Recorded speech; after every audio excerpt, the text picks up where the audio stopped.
Welcome back, Kalingap Roel. Ay, maraming salamat po, Kalingap Dan. Parang kailan lang. Kailan lang at marami din ang natuwa at nag-aabang syempre sa nakilala mo dito sa Daet. Ay, thank you po. Pero ngayon, minsan, ano naman to, fast talk naman. Ay, grabe. So, bagong segment. Bagong segment ko to. Oh, ready ka na? Ready na. Pero may mga questions muna ako sa'yo bago yung fast talk. Sige po. Okay, so unang question ko ay, ano ang passion mo? Passion ko is about cooking. Nagluluto ka? Yes. Simula nung high school ako at hanggang naging college ako, yan talaga yung hilig ko, no? Sadly, hindi yan yung nakuhang kurso ko dun sa college. Pero to be honest, maganda naman yung natapos ko dahil more on related sa skills, dahil more on skills talaga yung ano ko, yung passion ko. Pero ang pagluluto, saan mo naman ang hilig? Siguro kay Papa, no? Dahil alam naman po natin yung kanyang content sa kanyang channel is about cooking. At magaling siya magluto. Yes, dahil namana din niya sa kanyang papa. So ikaw, masarap ka rin magluto insan? Magaling ka rin ba pamilya ko, masarap daw. Dahil okay. So kailan mo sa amin papatikim ang luto mo bago ka umuwi? Bago ako umuwi. Okay. So cooking ang passion mo. So bakit pala hindi yan yung kinuha mong course? Sa ano kasi sa sa eskwelahan ko, sa paaralan ko dati is free tuition kasi yun, university. Okay. So sila yung magde-decide kung saan kami lalagay na kurso. Depende sa aming nakuha na score sa aming entrance exam. Okay. So bali kung may bakante pa doon sa major na yon or sa kurso na yon, doon kami lalagay. Pero ang ano mo naman ngayon, ang course mo na tinapos ay gusto mo rin naman talaga? Nag-a-adjust pa ako dahil more on aircon siya, no? Medyo malayo sa pagluluto ko. More on aircon tsaka refrigerator po. Okay. So ito, next question. So insan, 5 years from now, ano na si Kalingap Roel? Siguro 5 years from now, nagbablog pa rin, no? Nagiging successful na dito sa pagbablog at siguro nagtuturo. May time na magtuturo tayo dahil yan talaga yung ating tinapos. Di natin yan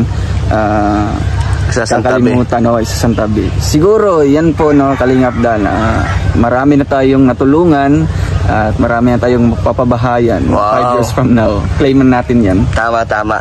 Pero kung lumaki man ng channel mo katulad ni Kalingap Rab at ni Kuya Val, so gagawin mo rin ang mga ginagawa nila? Yes. Pagtulong. Yan. Kaya tayo pumasok dito sa pag-charity vlog is para din sa kanila, no, dahil inspirasyon natin sila. Doon tayo kumuha ng influensya, no, sa kanilang ginagawa. Kaya yes, soon gagayahin din natin sila. Doon din sa lugar po namin para naman ma-scattered or ma-divide yung tulong dito sa Pilipinas. Tama. So ngayon, insan, paano mo i-apply ang pagiging kalingap sa personal na buhay mo? Sa aking personal na buhay is simple lang. Kung may makita tayong nangailangan ng tulong from the world, it's kalingap, no? Lilingapin natin sila, tutulungan, bibigyan ng pansin. Kaya kung sino man yan o kung anong klaseng tao man yan, tutulungan natin sa abot ng ating makakaya. May camera man o wala? Oo, tutulong ka? Tutulong tayo dahil di naman yan masusukat sa ilang views or ilang kita doon sa video. Doon yun masusukat sa tao na tinulungan natin, kung masaya ba siya or nagiging satisfied ba siya sa ating ginagawa sa kanya. Malaki man o maliit, yes, ang tulong na binigay mo. Okay. So insan, ano ang nagpapasaya sa'yo? Sa ngayon is maraming nagpapasaya sa sige, ano ang nagpapasaya sa'yo? Una sa pamilya ko, okay, dahil andyan sila, todo support sa atin, sa ating ginagawa ngayon.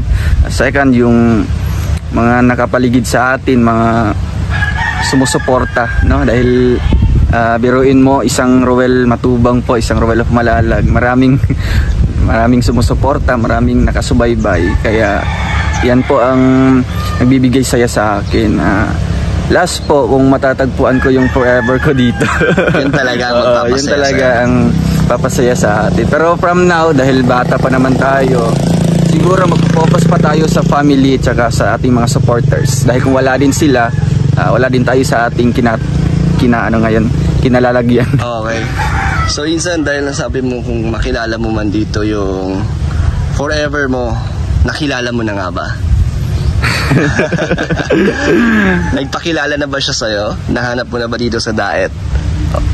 Siguro, wala pang sigura. Nag-iba ba? Siguro, di pa siguro sanay, no? Dahil baguhan pa lang tayo dito. Oo. In the process of adjustment pa po. Okay.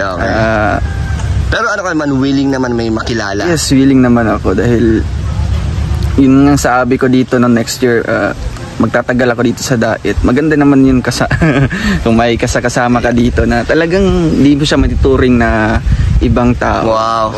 So naisip mo ba na makakasama mo siya sa paglilingap, sa pagbablog mo? Oo, yun talaga yung gusto ko. Wow, okay. Hilig kami ng Sana nandito talaga siya sa Daet para magtagal ka dito. No? So, eto, insan, paano ma-inlove si Roel of Malalag? Ay, grabe. Usapang love life naman tayo. Ay, grabe yung... So, paano magmahal ang isang Roel of Malalag? To be honest, ako, medyo may pagkasiloso ng konti, no? Siyempre, mapagmahal si Roel, tsaka... Ano ka ba? Clingy ka ba? Oo, minsan. Sweet? Sweet, siyempre. Tapos, caring, no? At tsaka understanding dahil, ano tawag dito? Iniintindi natin kung anong mang ginagawa niya at yun din ang bali yung gagawin din niya sa atin. Intindi niya din ako kung ano mga ginagawa ko. Yun lang po, understanding si Roel of Malalag. Para hindi lagi nag-aaway. Oo, yan talaga yung susi. Understanding. Tama. Ano ba ang hanap mo sa isang babae? Anong ugali at gusto mo sa isang babae? Una, mabait. Okay. Mabait. Tsaka yun nasabi ko, understanding, no? Dahil hindi naman lahat ng oras doon nakatutok sa kanya. Dapat intindihin niya din kung anong mga ginagawa ko na pagtulong din sa ibang tao. Kaya yun, understanding. Tsaka syempre caring, no? Dahil kung caring ka sa isang tao, doon na yun ma-apply yung loving, no? Yung pagmamahal mo sa kanya. Kaya iniingatan mo siya palagi. Yan po. So ganyan magmahal si Roel of Malalag. At syempre, stick to one. Ay, syempre. So eto Inzan, wala na akong katanungan sa'yo. So eto na yung fast talk. Sige. Okay, so game ka na ba? Game na. So charity vlogger o couples vlog? Charity vlogger. Saan ang first date? Simbahan o park? Park? Simbahan o park? Saan mo dadalhin? Simbahan, grabe. Airplane o barko? Airplane. Chinita o pure Pinay? Pure Pinay. Maputi o morena? Morena. Wow. So yan na may nakilala mo dito? Yan na may dinidescribe mo? So ito, Daet o Malalag? Ay, mahirap. Wala naman dito Insan tama o maling sagot. Lang siyempre doon sa Malalag. Hometown ko sa Malalag. Okay.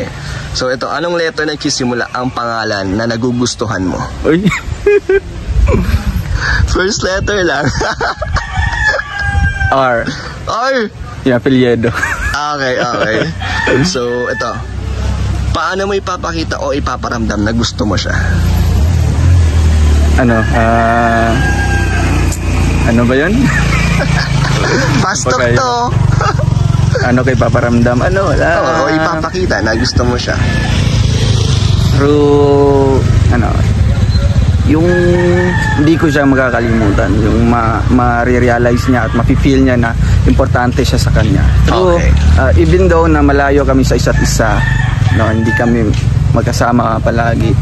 True updates lang. Updates lang. Social media. Ipaparamdam mo na hindi ka malayo sa kanya. Yeah. Okay? So, eto, paano mangligaw si Roel of Malalag? Grabe. Paano yung style mo? ano lang,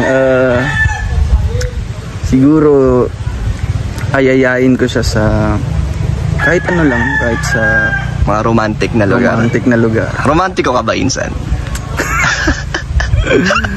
Siguro hindi. Okay. Eto, saan mo gusto magpakasal?